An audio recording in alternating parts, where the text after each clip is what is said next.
Bonsoir, bien cette chaîne, c'est encore Evelyne.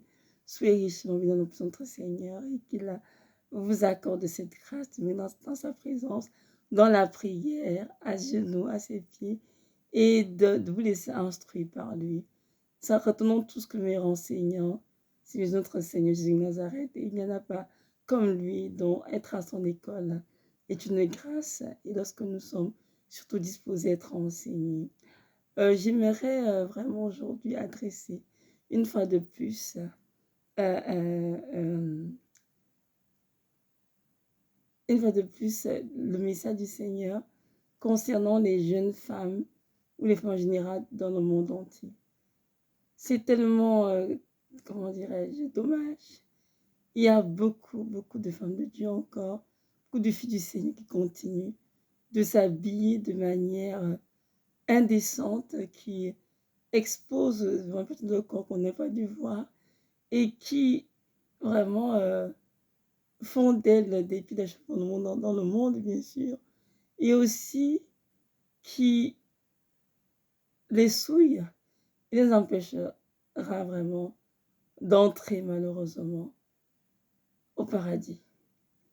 Il y a beaucoup de chrétiennes qui ont ça à la légère. C'est des années que le Seigneur établit. C'était beaucoup de messagers à l'attendre de la fin. De messagers pour dénoncer l'accoutrement indécent des filles chrétiennes, des femmes chrétiennes.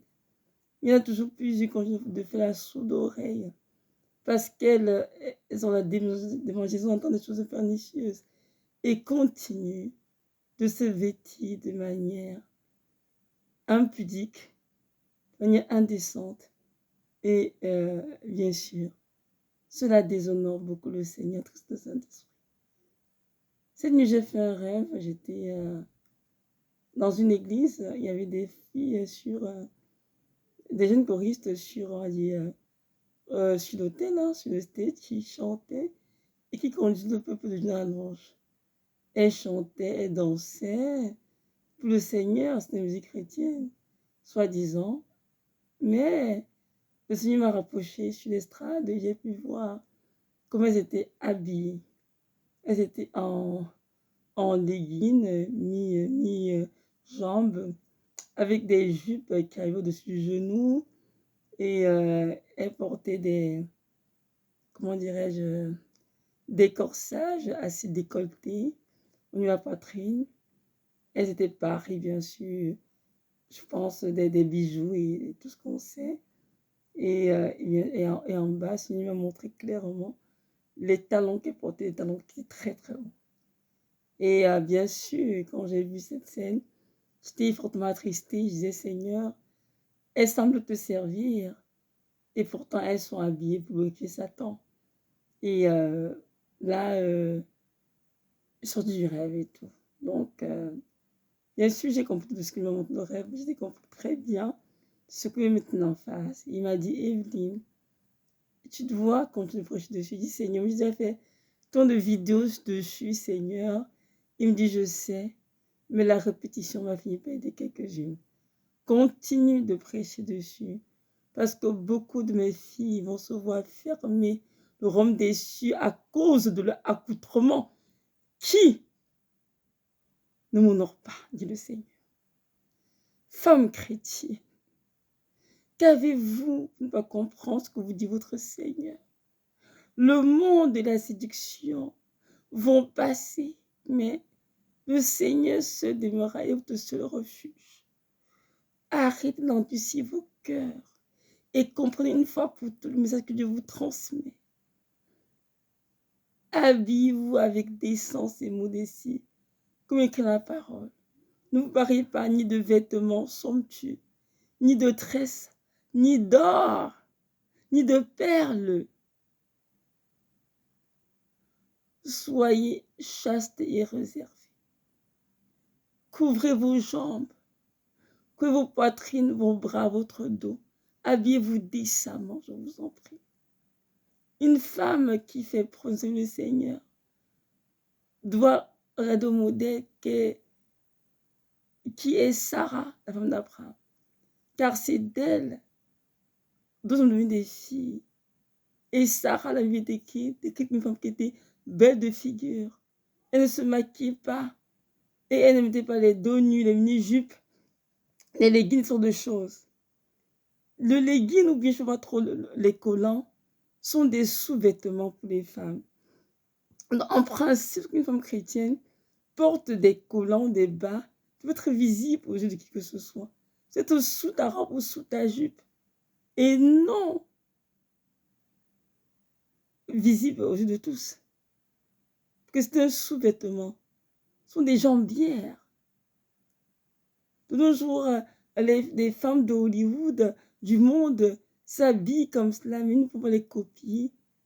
Parce qu'elles ne connaissent pas Dieu. Mais vous et moi avons connu le Seigneur. Et nous savons très bien c'est quoi ces exigences en matière de vêtements, de tenue vestimentaire.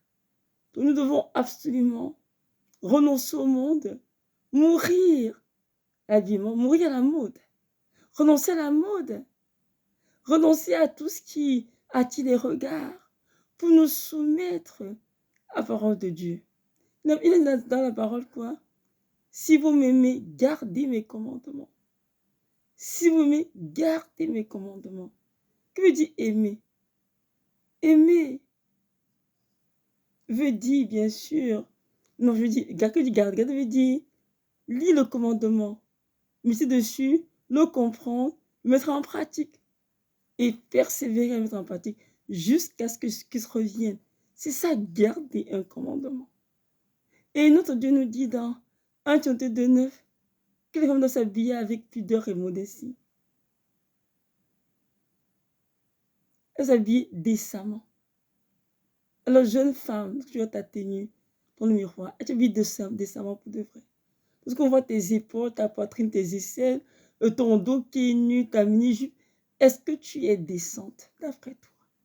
Est-ce que tu te mets, est-ce que tu t'habilles? Le Saint-Esprit en toi atteste que tu es habillé décemment. Je ne le pense pas. Pourquoi veux-tu rater le ciel, ma sœur? À cause des tenues de ce monde, à cause des objets de Jézabel, comme les bijoux, le maquillage, le vernis à ongles, les faux cheveux, les faux cils, dans le faux, j'en passe. Pourquoi veux-tu rater le ciel? À cause de ces choses du diable. Pourquoi? Jésus-Christ t'a racheté un grand prix. Ton âme, son rachat est trop coûteux. Considère toutes les souffrances. Notre Seigneur Jésus-Christ pour toi et moi. Considère ses souffrances. Il se pourrait qu'il a reçu 5480 blessures dans tout son être qui était sans tourment pour nous racheter, même de vivre. Son sacrifice n'a pas de prix, on ne peut pas l'évaluer. Il a fait ça pour toi et moi parce qu'il nous aimait. Aujourd'hui, nous devons tous demander de l'aimer en retour et d'obéir, de garder ses commandements.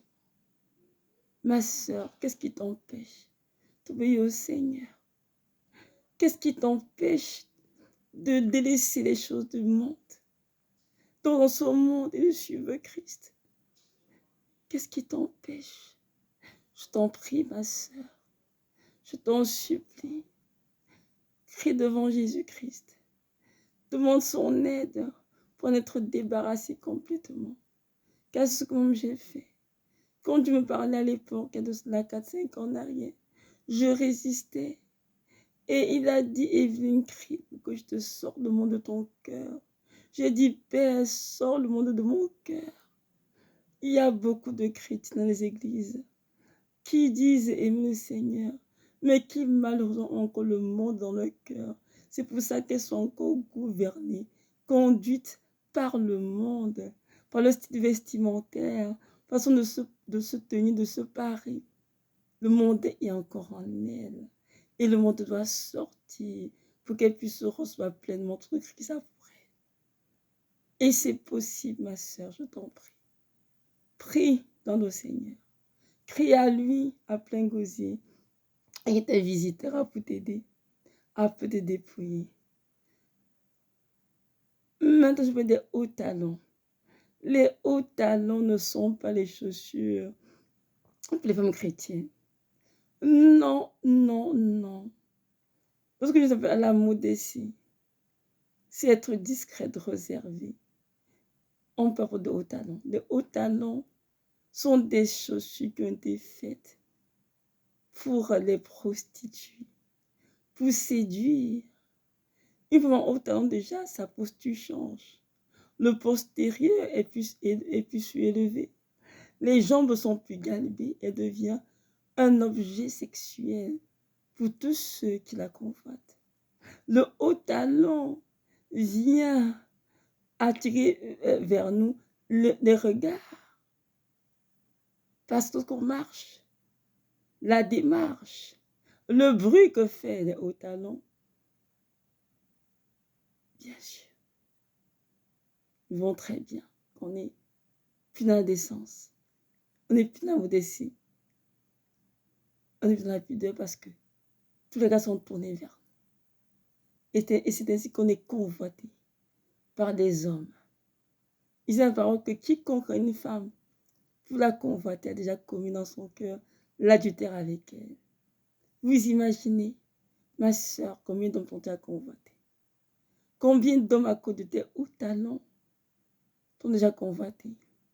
Parce que tu chantes sur scène, sur le stage ou sur l'hôtel, tu dis que tu es choriste, mais tu es habillé en haut talent.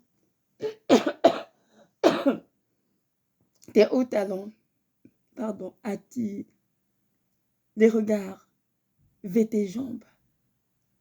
Vers tes jambes. Tes jambes sont convoitées. Combien d'hommes y a dans une assemblée chrétienne? Plusieurs. Nous comprenons bien que toutes les choses de nos Seigneur sont abominations. Mais ceux en Christ, c'est temps de changer de vêtements. Sortez du monde. Sanctifiez-vous et habillez-vous comme des femmes qui font profession de servir le Seigneur. Laissez de côté les parcs de Jézabel. Ce jeu du diable, inventé par le diable pour traîner plusieurs en enfer à leur insu. Si vous avez choisi de suivre le Seigneur, renoncez au monde et embrassez Jésus-Christ totalement. Attachez-vous à lui totalement et marchez dans ses voies, dans la sanctification, dans la repentance. Et éloignez-vous de tout ce qui est abomination. Je vous en prie. Notre Dieu est grand, il est puissant. Il revient bientôt chez une église glorieuse, sans tache ni ride, une église propre, sans péché, sans saleté, parce que le péché, c'est la saleté. Ma question est celle-ci. Dans quel état te trouveras-tu ce qui revenait chez Nazareth? Dans quel état te trouveras-tu ce qui vient pour l'enlèvement de son église? Tu te trouveras comment? Paré de faux cheveux, de maquillage, de bijoux, de pantalons, de leggings, de mini-jupes, de hauts talons. Oh, ma soeur, si tu savais, avec ces choses, tu n'entreras jamais au ciel. Pour rien au monde, tu n'entreras jamais au ciel. Si ton pasteur t'a dit que Dieu n'aura pas l'apparence des femmes, il t'a menti. Si tu t'es enseigné que Jésus sera juste au cœur et dans l'apparence extérieure, il t'a menti. Le Seigneur regarde notre cœur, notre apparence extérieure. La première dans 1 Thessaloniciens 5, verset 23.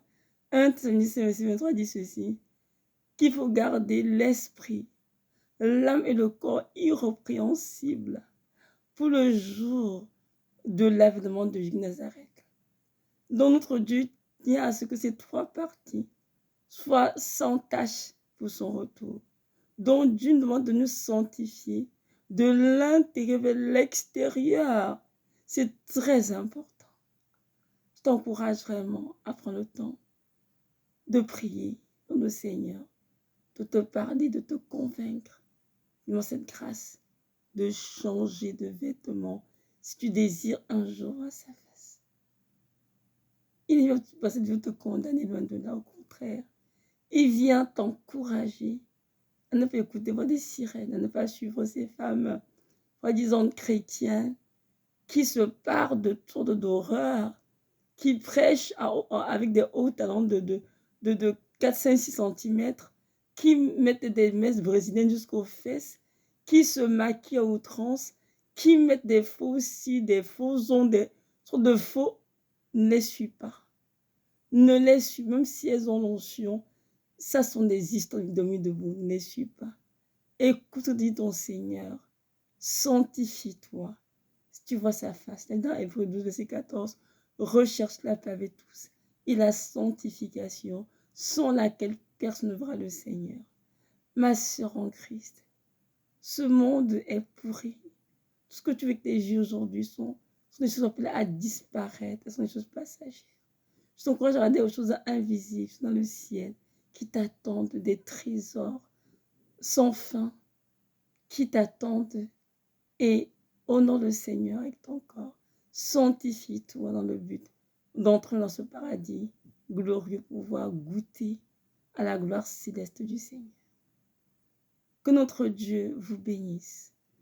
Que notre Dieu vous donne cette force, ce courage de renoncer au monde, ne vivre rien que pour lui. Et que sa grâce repose sur vous abondamment. Shalom, shalom.